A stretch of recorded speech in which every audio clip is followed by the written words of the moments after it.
अस्सलाम वालेकुम, मैं हूं रेहान तारिक और आप देख रहे हैं दस्तक। आज के पाकिस्तान में बयानिए की सियासत का आगाज नवाज शरीफ ने किया था और आज मुस्लिम लीग नून का सबसे बड़ा अलमिया यह है कि वो नवाज शरीफ की 4 बरस बाद वतन वापसी को मौसर इलेक्शन कैंपेन में बदलने के बयानिए की मुतलाशी है। आज से महज चंद माह पहले की बात है कि मुस्लिम लीग नून पंजाब की मजबूत तरीन जमात थी, लेकिन अब महसूस होता है कि यह किस्सा माजी है।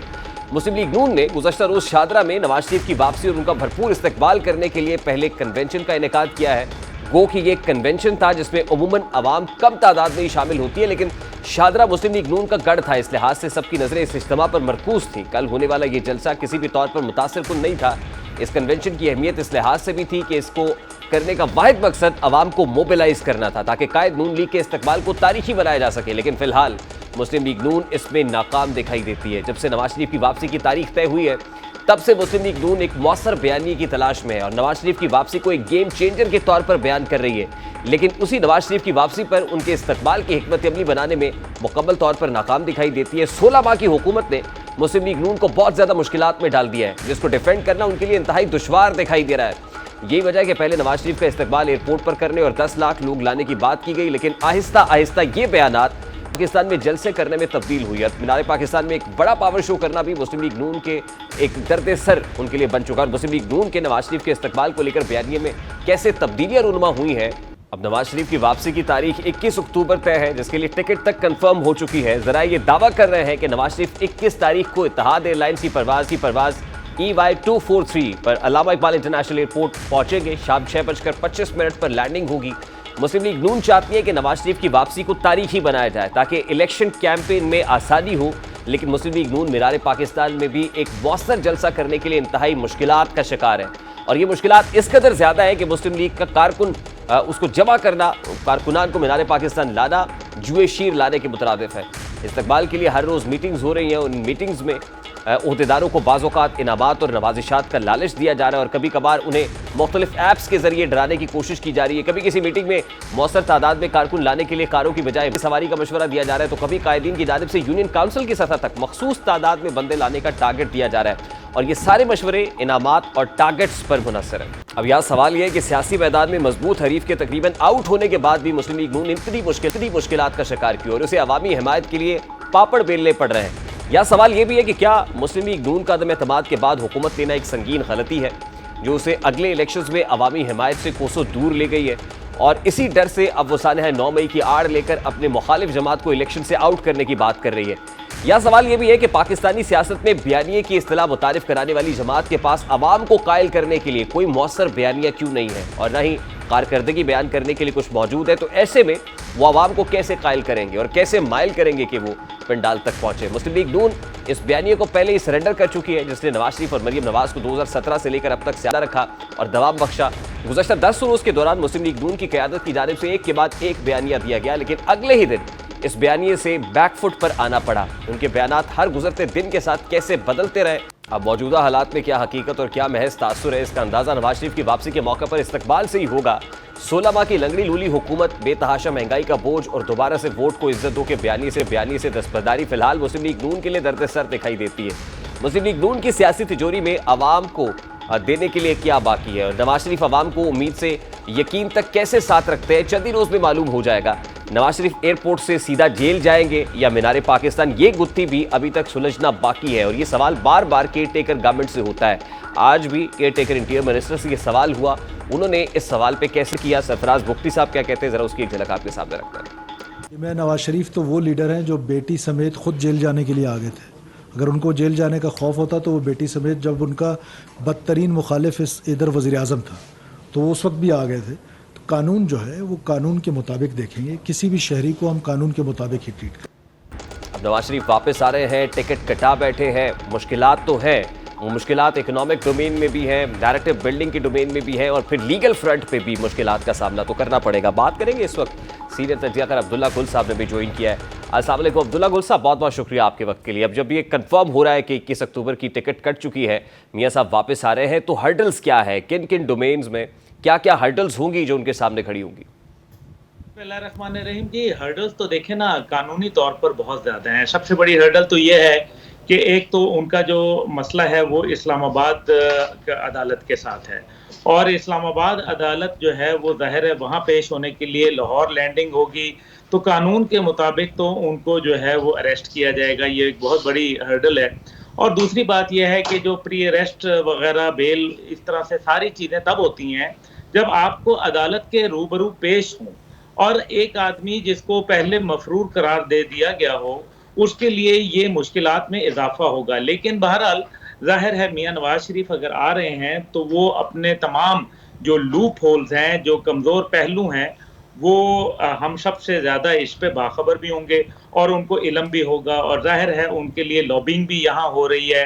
तो मेरा ख्याल है कि उनको एक तो ये मसला है, दूसरा उनका मसला जो है वो ये है कि पंजाब हुकूमत का, क्योंकि वो पंजाब की ज्यूरिसडिक्शन में आएंगे और साथ ही वो कहते हैं कि जी वहाँ मीनार पाकिस्तान पे जलसा भी होगा, जिसकी बाकायदा आपने देख लिया कि कैंपेन जो है वो मरियम साहिबा और दीगर जो उनके पार्टी के कारकुनान और ओहदेदारान हैं वो चला रहे हैं। ऐसी सूरत के अंदर जो है वो पंजाब हुकूमत के पास दो ऑप्शन हैं, या तो पंजाब हुकूमत उनको अरेस्ट करे या फिर उनके घर को या कोई भी जगह जो है उसको सब जेल करार दे दिया जाए। लेकिन अगर वो जलसा गाह जाते हैं तो फिर जलसा गाह को तो सब जेल नहीं करार दिया जा सकता। तो मेरा ख्याल है कि इसके अंदर बहुत सारे कानूनी पेचो खम मौजूद हैं, जो कि मेरे ख्याल में मियाँ नवाज शरीफ साहब को, और फिर सबसे बढ़कर बात यह है कि वो टिकट भी कटा लें, और जिस तरह से जनवरी के आखिर में इलेक्शन का कहा गया है, तो फिर उस सूरत के अंदर आप ये देखें कि अगर अदालत में मुकदमा उन पे चल रहा है तो फिर वो इलेक्शन कैंपेन कैसे चलाएंगे, क्योंकि यहाँ तो अदालत में और ऑलमोस्ट एवरी डे उनको जो है वो पेश होना पड़ेगा, और फिर अदालत के जो ये तो उनकी सवाबदीद होगी कि क्या वो उनको जो है वो इजाज़त देंगे कि वो अपनी पब्लिक एक्टिविटीज़ भी साथ करते रहें। तो अभी मेरे ख्याल में इस इश्क के बहुत सारे इम्तिहान हैं, और साथ ही साथ नैब के अगर आप हवाले से देख लें कि नवाज शरीफ साहब जो है वो आके उनको नैब का भी सामना होगा, क्योंकि नैब के कवानीन और नैब के जो अभी चेयरमैन नैब और FIA के जो DG की मुलाकात है वो बड़ी मानी खेज है, क्योंकि एक ऐसे वक्त में जहां यहाँ डील की खबरें आ रही हैं, दूसरी तरफ जो है वो नैब दोबारा सरगर्म हो गई है। तमाम अच्छा अब्दुल्ला गुल साहब, कानूनी फ्रंट पे ये तमाम तर चैलेंजेस उनको दरपेश हैं, लेकिन आपके बाखबर जराए, और उन्होंने कोई ना कोई हिफाजती बंद भी यकीनन बांधा होगा, लेकिन आपके बाखबर जराए क्या कहते हैं? गिरफ्तारी के इम्कान ज़्यादा हैं या आकर पब्लिक एड्रेस करने के, पॉलिटिकल कैंपेन चलाने के चांसेस ज़्यादा हैं? देखिए, पॉलिटिकल कैंपेन चलाने के चांसेस जो हैं वो ज़्यादा हैं, क्योंकि अगर गिरफ्तारी की बात होती तो मेरा सबसे बड़ा इसके अंदर जो सवाल पैदा होता है वो ये है कि वो फिर अपने भाई के दौर में क्यों नहीं आते। क्योंकि देखें, क्या जो है सवाए अदलिया के जो चीफ जस्टिस हैं वो तब्दील हुए हैं, बाकी इस्टेब्लिशमेंट के भी वही लोग मौजूद हैं, और इसी तरीके से जो बाकी जितने भी एक आपकी ब्यूरोक्रेसी है वो भी वहीं खड़ी है। तो इसका मतलब ये है कि सिर्फ अदलिया के अंदर तब्दीली आई है, बल्कि उस जमाने में तो उनके भाई की हुकूमत थी, वो चाहते तो और दीगर पार्टियों का उनको सामना नहीं था। अब जैसे कि आप देख रहे हैं कि बाकी जो PDM की जमातें हैं वो मन अन जो है वो तस्लीम नहीं कर रहे नून लीग के बयानिए को, बल्कि कहीं उनके जो एक मखाशमत है वो भी आहिस्ता आहिस्ता वो जन्म ले रही है, और नतीजे में एक ठंडे नीम गरम और वार जो है एक दूसरे के ऊपर तीर और नश्तर जो है वो चलाए जा रहे हैं। तो हवा जो साजगार पहले थी वो शायद अब नहीं है, लेकिन अगर वो आ रहे हैं तो इसका मतलब है कि उनको बहुत हद तक गारंटी है कि उनको जो है वो कैंपेन का ज्यादा मौका दिया जाएगा, ना कि उनको बिहाइंड बार्स जाने का। लेकिन एक जो चीज मिस कैलकुलेशन हो रही है वो ये है कि ये तमाम ऑपोजिशन जो है PTI भी इसके अंदर ज्वाइन कर लेगी, और ये तमाम लोग इकट्ठे हो जाएंगे और एक नई PDM बनेगी जो कि मुस्लिम लीग नवाज के बगैर होगी। और अगर जब वो दबाव डालेंगे तो फिर नवाज शरीफ साहब को जो है अवामी अदालत और कानूनी अदालत दोनों के जो मामलात हैं वो बहुत उनके लिए सख्त हो सकते हैं।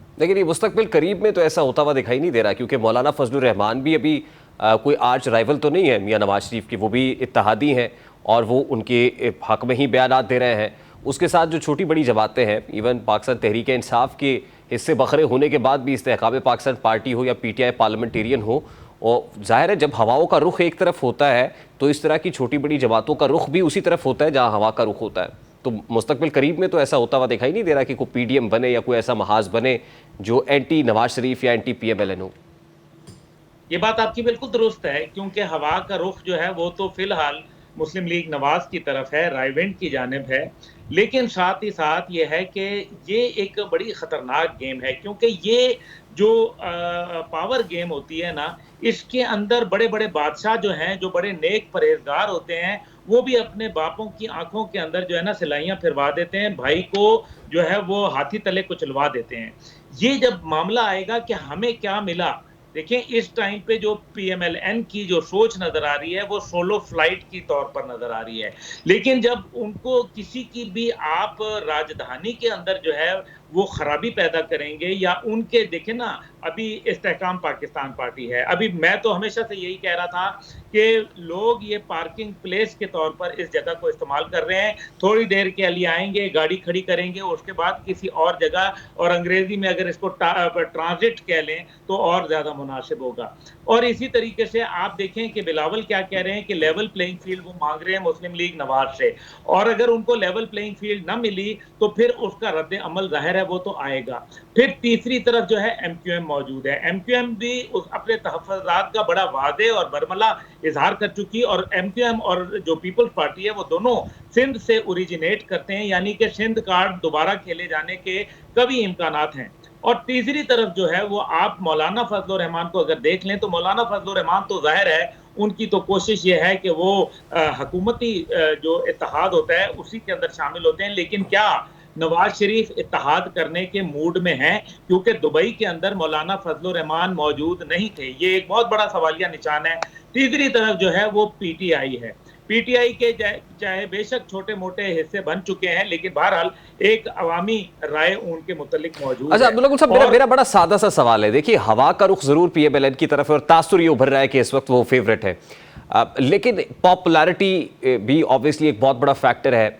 और फिर आजकल के दौर के अंदर सोशल मीडिया के सोशल मीडिया एक्टिविज्म के दौर के अंदर बहुत सारी चीज़ों को पसे पुश डाल के सिर्फ और सिर्फ हवाओं के रुख के बलबूते पर क्या आप डिटर्मिन कर सकते हैं कि कौन सी पार्टी होगी, कौन प्राइम मिनिस्टर होगा? फिर क्योंकि यहीं 2018 के अंदर सिलेक्टेड की बात हुई, आरटीएस बैठने की बात हुई, तो कितना इतना आसान है हवाओं का रुख ये डिटर्मिन करे आज के दौर के अंदर भी कि कौन सी पार्टी होगी और कौन सा लीडर होगा?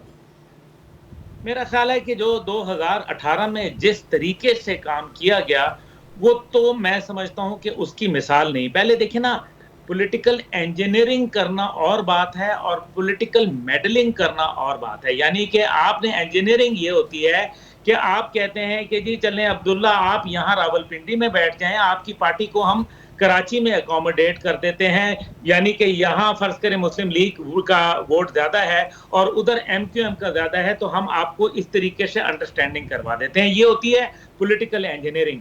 और पॉलिटिकल मेडलिंग ये है कि आप लोगों की जबरदस्ती उनकी फाइलें खोल के उनको बिठाते हैं, उनको मजबूर करते हैं, ऐसे ही जैसे पीटीआई के अंदर लोगों को लाया गया था। तब पता नहीं लोग खामोश थे, तब मीडिया बोलने के लिए तैयार नहीं था। 24 न्यूज तो उस टाइम पे भी बात किया करता था, मुझे याद है, लेकिन बाकी लोग खामोश थे क्योंकि एक खास दबाव था और उसके नतीजे के अंदर जो थे लोग जोक दर जोक जो है वो पीटीआई में शमूलियत इख्तियार कर रहे थे। तो ये थी पॉलिटिकल जो मेडलिंग थी। और फिर वोटों के अंदर और फिर आरटीएस का बैठना और फिर कई जगहों के ऊपर बड़ी देर के बाद हलकों के नताइज आना, ये तमाम वो शवाहिद थे जो खतरनाक हद तक जो है वो मेरे ख्याल में जिसके नताइज आना शुरू हुए। लेकिन अभी मैं ये समझता हूँ कि मौजूदा सूरत हाल के अंदर अगर हम इसको देखें तो मेरा ख्याल है कि पाकिस्तान के जो हालात हैं वो इस किस्म के नहज पे पहुंच चुके हैं जहां खास तौर पे मुस्लिम लीग नवाज के लिए अपोजिशन ज़्यादा है, उसको मुख्तलिफ चैलेंजेस का सामना है। अभी आपने देखा कि नवाज शरीफ साहब ने जो एक एंटी इस्टेब्लिशमेंट बयानिया लिया था उसको फिर जाके 48 घंटे में शहबाज शरीफ साहब को भी जाना पड़ गया, मरियम साहिबा को भी जाना पड़ गया, और उसके नतीजे में उन्होंने फिर मामला अल्लाह पे छोड़ दिया, जो कि वो पहले ही छोड़ देते तो बेहतर होता, लेकिन उन्होंने अब छोड़ दिया। इसका मतलब ये है कि मियां साहब की जो सोच है वो अभी भी कन्फ्रंटेशनिस्ट है, जिसके नतीजे के अंदर यहाँ जो माहौल है उसके अंदर गड़बड़ पैदा हो जाएगी। बावजूद इसके कि आने वाले वक्तों में मेरा ख्याल है बहुत बड़ा ये जुआ खेल रहे हैं और ये समझ रहे हैं कि हम जो है वो एक डील के जरिए आएंगे तो माजी की तरह हर कुछ जो है वो सबक होगा, जबकि मुझे यहाँ सब्जादार कोई मामलात नहीं नजर। देखिए ना, अभी तक तो शायद मसलतन कुछ खामोशी है और फिर बयानिए में कुछ तब्दीली भी दिखाई दे रही है, लेकिन इस बात की गारंटी कौन देगा जब मियां नवाज शरीफ मीनार पाकिस्तान में एज पर प्लान ये कहा जा रहा है कि कोई दूसरी तकरीर नहीं होगी, सिर्फ मियां मोहम्मद नवाज शरीफ की तकरीर होगी, कायद मुस्लिम लीग नून अपने कारकुनान से खिताब करेंगे, तो फिर उस वक्त जिस वक्त वो मुखातिब होंगे तो उनको कौन रोकेगा? या मियां साहब को कौन रोक सकता है जो 4 साल बाद आके को पॉलिटिकल नैरेटिव दे रहे होंगे और उसमें वो कोई बात नहीं करेंगे उन लोगों की कि जिनकी वजह से वो साइडलाइन हो गए थे, कॉर्नर्ड हो गए थे, डिस्क्वालिफिकेशन का सामना था, मुल्क बदरी का सामना था, तो इसकी गारंटी कहाँ है कि वो ये नाम नहीं लेंगे? फिर देखिए, ये बात तो तय है ना कि मियां साहब अगर इतने साल जो है बरतानिया में वो और उनकी औलाद जो है कारोबार भी करती रही, रहती भी रही, तो वो ऐसा नहीं है कि मगरिब के साथ एक बगैर अंडरस्टैंडिंग के वो वहां बैठे हैं, ये बात तो तय है। और मगरिब के अपने कुछ जाहिर है उनकी डिमांड्स होती हैं, उनकी कुछ रिक्वायरमेंट्स होती हैं, अगर वो पूरी करेंगे तो कौम जो है वो उनके खिलाफ खड़ी हो जाएगी और अगर वो नहीं पूरी करेंगे तो मगरिब उनको जो है वो जीने नहीं देगा। दूसरी तरफ यह है कि मियां साहब अपनी जिस एज और जिस तजुर्बे के अंदर मौजूद हैं वो अपने जो जिसको कहते हैं अंग्रेजी में कि अ leopard can not hide it's spots, जो चीते के धब्बे होते हैं उसके ऊपर, उसको छुपाया नहीं जा सकता। इसलिए मियां साहब का जो गुजरांवाला का बयान था जो कि 2020 गालिबन 19 अक्टूबर थी, जब उन्होंने बाकायदा जनरल बाजवा को चार्जशीट किया था, तो जब आवाम की जो चमक है जब उसको नजर आती है एक लीडर को, तो फिर लीडर जो है कभी कभी मेरे ख्याल में अपने ट्रैक से डी ट्रैक हो जाता है। और यही बातें हम माजी में मुतअद्दिद लीडर्स के साथ देखते रहे हैं कि वो ये समझते रहे कि हमने रियासत को कमजोर कर दिया क्योंकि हम आवाम की ताकत के ऊपर आ गए, जबकि रियासत कभी ना पहले कमजोर थी, ना आज कमजोर है और ना आइंदा होगी, बल्कि हमें ये देखना है कि उनका इरादा कमजोर था, इदारा कभी कमजोर नहीं था। तो ये मियां साहब को मेरे ख्याल में जहन में रखना चाहिए। बहुत बहुत शुक्रिया। अब्दुल्ला गुल साहब हमारे साथ मौजूद थे। अभी एक ब्रेक लेंगे और ब्रेक के बाद जब वापस आएंगे साइफर केस में एक बार फिर FIA की दरख्वास्त पर फैसला महफूज किया गया है, यानी ये मामला भी ऑन कैमरा या इन कैमरा समाज से आगे बढ़ नहीं पा रहा है, उसका तयन करने की कोशिश करेंगे इस ब्रेक के बाद हमारे साथ ही।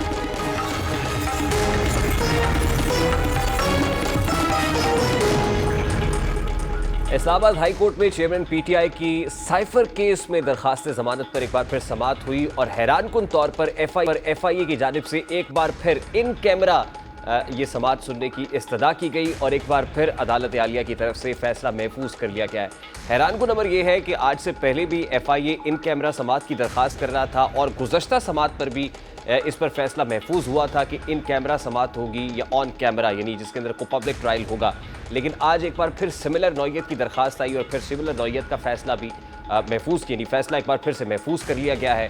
इस्लामाबाद हाई कोर्ट के बाद चेयरमैन PTI की हमशीरा अलीमा खान साहिबा ने किन तहफ़्फ़ुज़ात का इजहार किया, ज़रा उसकी एक झलक आपके सामने रखता है। उम्मीद ये वाली ख़त्म कर देनी चाहिए कि हमें इंसाफ मिलेगा, कि मेरा नहीं ख्याल कि इन्होंने कई महीनों तक जेल से निकलने देना है। 6 दिन के बाद कुछ सुनेंगे, फिर उसके बाद फैसला करेंगे हमने बेल भी सुननी है कि नहीं, खुफिया तरीके से सुनना है या हमने ओपन कोर्ट में सुनना है। इन चीज़ों के ऊपर अगले 2 महीने लगा देने, फिर 4 महीने और बेल सुनने के अंदर लगा देने, 2 साल और केस के अंदर है क्या। अब जब से चेयरमैन PTI गिरफ्तार हुए, PTI की जानिब से हर दूसरे दिन उनकी जान को लेकर खतरात का बयानिया बनाया जाता है और उन्हें जेल में मुख्तलिफ सहूलियात देने के मुतालबात सामने आते रहे। इसी तरह के खदशात और मुतालबात पर मबनी एक दरखास्त चेयरमैन PTI की अहलिया बुशरा बीबी की जानिब से इस्लामाबाद हाई कोर्ट में दायर की गई है और दरखास्त में वाक़िफ़ इख्तियार किया गया है कि खदशा है कि मेरे शौहर को जेल में खाने के जरिए जहर दिया जा सकता है। माजी में कैदियों को दी गई सहूलत के बरक्स चेयरमैन PTI को घर के खाने की इजाज़त नहीं दी गई। दरखास्त में बुशरा बीबी का मजीद कहना था कि मिलावट ज़दा खुराक मेरे शौहर की ज़िंदगी के लिए नुकसानदेह हो सकती है। उन्हें जेल मैनुअल के मुताबिक वो सहूलियात भी नहीं दी जा रही हैं जिसकी वो हकदार हैं। मेरे शौहर के साथ जेल में गैर इंसानी सलूक आइन के आर्टिकल 9 और 14 की खिलाफ वर्जी है।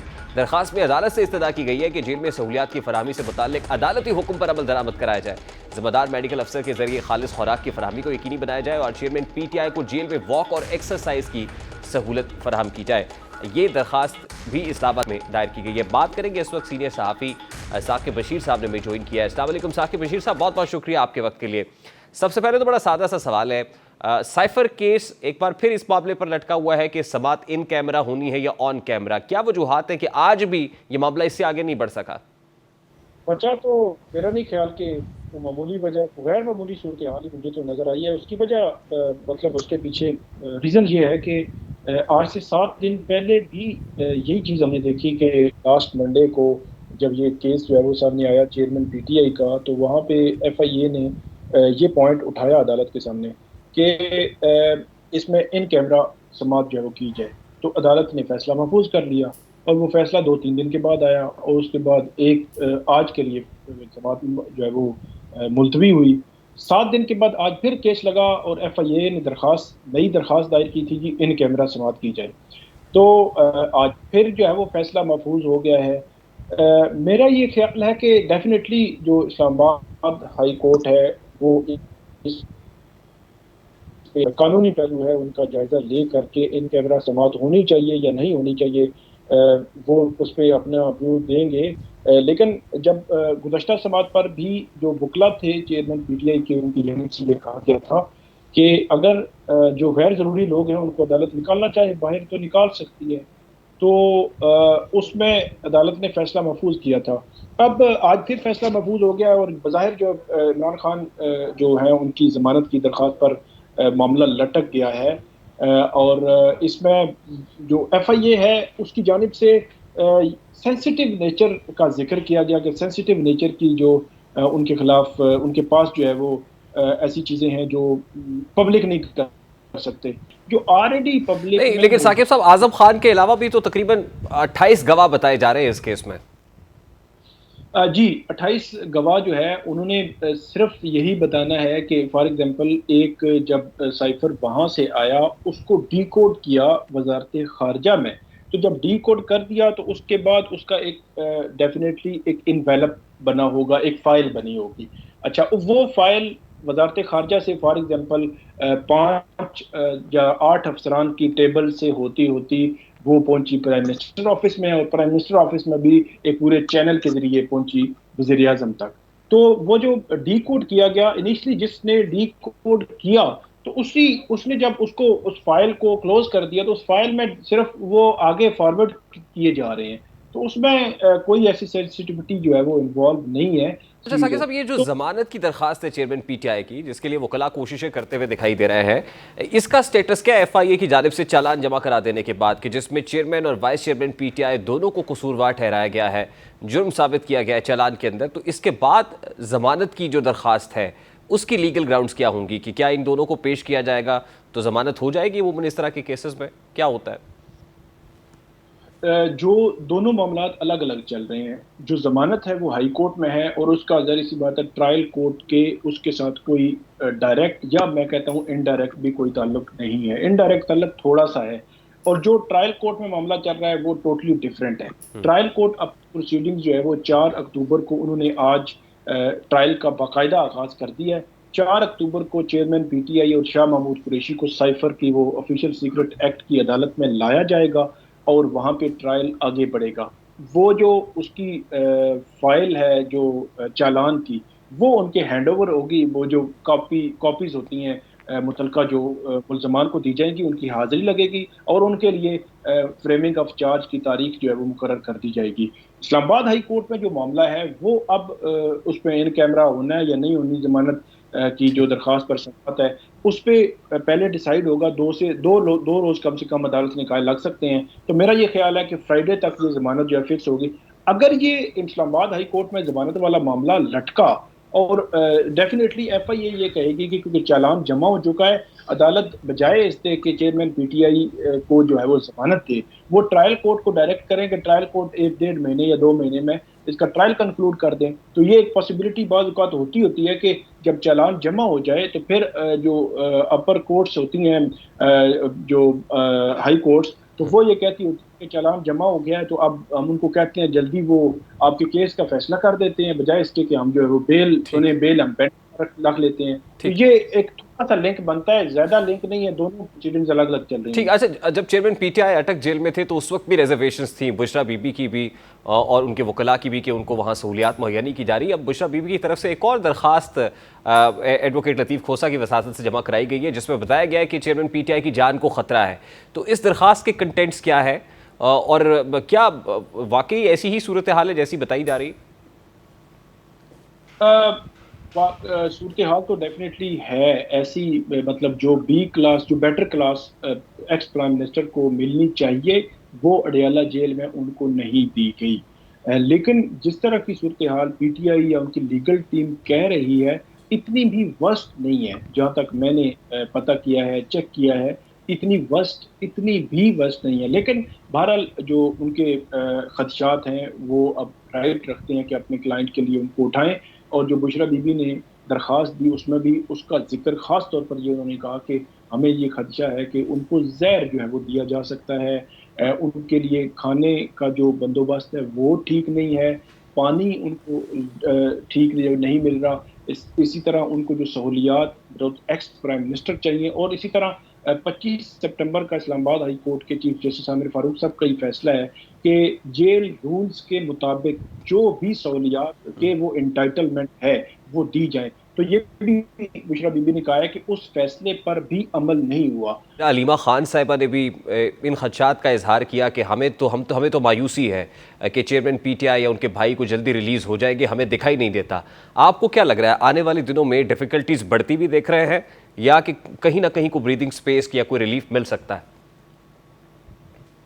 असल में बुनियादी तौर पर जो केसेस हैं चेयरमैन पीटीआई के खिलाफ वो साइफर केस है, अलकादर ट्रस्ट केस है, तोशा खाना केस है, तो ये 2-3 बड़े केसेस हैं। इसके अलावा जितनी भी केसेस हैं, फॉर एग्जांपल आज जो 9 जमानतें उनकी बहाल हुई तो वो कुछ केसेस नहीं है, वो मेरिटलेस केसेस हैं, उनका कोई मतलब वेट नहीं है, उनके कोई मेरिट्स नहीं, कोई सबूत नहीं है। तो इन केसेस मतलब 2-3 केसेस मैंने यानी इनको आपको बड़ा रिलीफ नहीं देखता है? नहीं, वो कोई मतलब उसमें कोई चीज ही नहीं है उन केसेस में। सिर्फ रिलीफ में इस हद तक देखता हूँ कि उन 9 केसेस में उनको सारा हर केस का अलग अलग प्रोसीजर तय करना पड़ता, जमानत बाद गिरफ्तारी, चेयरमैन पीटीआई बाहर आते उनको दोबारा उन 9 केसेस में गिरफ्तार कर लिया जाता, उस हद तक उनको रिलीफ है। बाकी वो केसेस कुछ नहीं है। साइफर केस जो है वो बहुत इंपॉर्टेंट है। साइफर केस में चेयरमैन पीटीआई पर यह इल्जाम है कि उन्होंने साइफर रिटेन किया और साइफर के जो मतन था उसको उन्होंने पब्लिक में शेयर किया, जो स्टेट ऑफ पाकिस्तान या ऑफिशियल सीक्रेट एक्ट के खिलाफ वर्जी है। तो ये 2 चीजें ऐसी हैं। अब साइफर चेयरमैन पीटीआई तक पहुंचा, अब वो साइफर वापस नहीं गया, ये रिकॉर्ड की बात है, और वो साइफर के मदरजात उन्होंने शेयर भी किए। तो ये दोनों चीजें बड़ी अलार्मिंग हैं और ये जो चेयरमैन पीटीआई के लिए मुश्किलात पैदा कर सकती हैं। इसलिए जो अलीमा खान है उनकी जानिब से, क्योंकि जमानत की दरख्वास्त पिछली पीर को लगी थी, नहीं समाअत हुई, आज फिर अर्जन हो गई, तो इसलिए बज़ाहिर ऐसे लगता है कि थोड़ा सा उन्होंने वो जज्बाती रद्द-ए-अमल भी दिया कि हमें है वो इंसाफ जो है वो होता नजर नहीं आ रहा। बहुत बहुत शुक्रिया साकिब बशीर साहब आपके वक्त के लिए। 9 केसेस में जमानतें बहाल तो हुई हैं चेयरमैन पीटीआई की, और इटसेल्फ एक छोटा रिलीफ कहे या मामूली रिलीफ कहे, रिलीफ तो है, लेकिन दूसरी तरफ साइफर केस जो एक बड़ा केस है उसमें बज़ाहिर जल्दी रिलीफ मिलता हुआ दिखाई नहीं दे रहा। अभी एक ब्रेक लेंगे और ब्रेक के बाद जब वापस आएंगे तो एशियन गेम्स में पाकिस्तानी एथलीट्स की कारकर्दगी पर बात करेंगे। ब्रेक के बाद हमारे साथ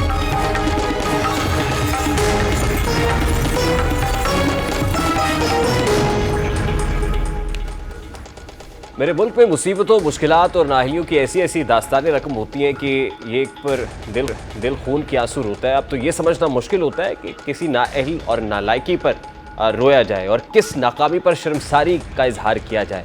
स्क्रीन पर चलने वाले मनाजिर एशियन गेम्स में जारी मुकाबलों में से एक मुकाबले के हैं और ट्रैक पर अभी आपको एक अकेली दौड़ती हुई खातून दिखाई देगी। एशियन गेम्स की 1500 मीटर दौड़ में ये वो शरीक पाकिस्तानी एथलीट है। ये दौड़ कब की ख़त्म हो चुकी है, तमाम शरीक खिलाड़ी कब के फिनिश लाइन अबूर कर चुके हैं, जीतने वालों को मुबारकबाद भी दे चुके हैं, लेकिन हमारी ये होनहार एथलीट अभी भी ट्रैक के दरमियान में दौड़े चली जा रही हैं। ये तो शायकीन का ज़र्फ है कि वो फिर भी इस एथलीट की तालियों की गूंज से हौसला अफजाई कर रहे हैं ताकि वो अपनी रेस मुकम्मल कर सकें। एशियन गेम्स के मुकाबलों में शिरकत के नाम पर मुल्क की ये जग हसाई कराने पर हम इस ओलंपिक एसोसिएशन को मुबारकबाद देते हैं, जिसके सरबराह पिछले 23 बरस से एक ही साहब है और मौसूफ ता हयात सरबराह रहने की ख्वाहिश भी रखते हैं। ये सिर्फ 1500 मीटर दौड़ का किस्सा नहीं है, बल्कि हॉकी जिसमें कभी हम रश के आसमां थे, जिसमें कभी हम वर्ल्ड चैंपियन थे, उस खेल में भी भारत से, अपने आर्च राइवल से हम सिर्फ 2 गोल कर पाते और 10 गोल भारतीय टीम दागती है और इतनी बदतरीन शिकस्त से हमें 2-4 करती है। उसके अलावा स्क्वॉश जिसके अंदर जीतने की एक होप आई थी, उसमें भी भारत से हम फाइनल मैच हार गए। और स्नूकर जिसके अंदर जो है हम चैंपियन हुआ करते थे, वहाँ पर भी सूरत हाल कुछ ऐसी ही देखने को दिखाई देती है। ये हमारे एथलीट्स का अगर कहा जाए कि नाकिस कारकर्दगी या उनमें पोटेंशियल नहीं है तो ये कहना गलत होगा, क्योंकि हमारे उन एथलीट्स को वर्ल्ड क्लास क्वालिटीज़ मुहैया नहीं की जाती है जो हमारे हमसाया मुल्क में एथलीट्स को फराहम की जाती है। और कुछ ऐसी ही बात हमारे साबिक टेस्ट क्रिकेटर मोहम्मद हफीज़ ने भी इस सारी सूरत हाल पर तनकीद करते हुए की है और उन्होंने जो ट्विटर पर कमेंट किया वो भी कुछ ऐसा ही था कि इसमें हमारे एथलीट्स का प्रॉब्लम नहीं है बल्कि उस ओलंपिक एसोसिएशन का प्रॉब्लम है कि जो हमारे एथलीट्स को मुनासिब माहौल मुहैया नहीं करते हैं। पाकिस्तान के एथलीट्स की कारकर्दगी की वजह बदकिस्मती नहीं है, ये पाकिस्तान स्पोर्ट्स बोर्ड की आंखें खोलने के लिए काफ़ी है कि पाकिस्तान के एथलीट्स बहुत बासलाहियत हैं, लेकिन पाकिस्तानी एथलीट्स को बैनुल अक़वामी या वर्ल्ड क्लास सहूलियात मुहैया नहीं की जाती और उन्हें तैयारी का मौका भी फराहम नहीं किया जाता है। और हम हर बार काफ़ी अफसोस मलते हैं, हर बार कुछ ऐसे ही कमेंट्स देते हैं, लेकिन उम्मीद है कि जो ओलंपिक एसोसिएशन है ख़ास तौर पे उसके ऊपर जो ताहयात चेयरमैन बराजमान है उनसे भी कोई पूछगछ होगी और कोई करेक्टिव मेजर लिया जाएगा। प्रोग्राम के वक्त अपने इख्तिताम को पहुँचे, आपसे मुलाकात होगी इंशाल्लाह कल। अब तक रखिए ख्याल, अल्लाह हाफ़िज़।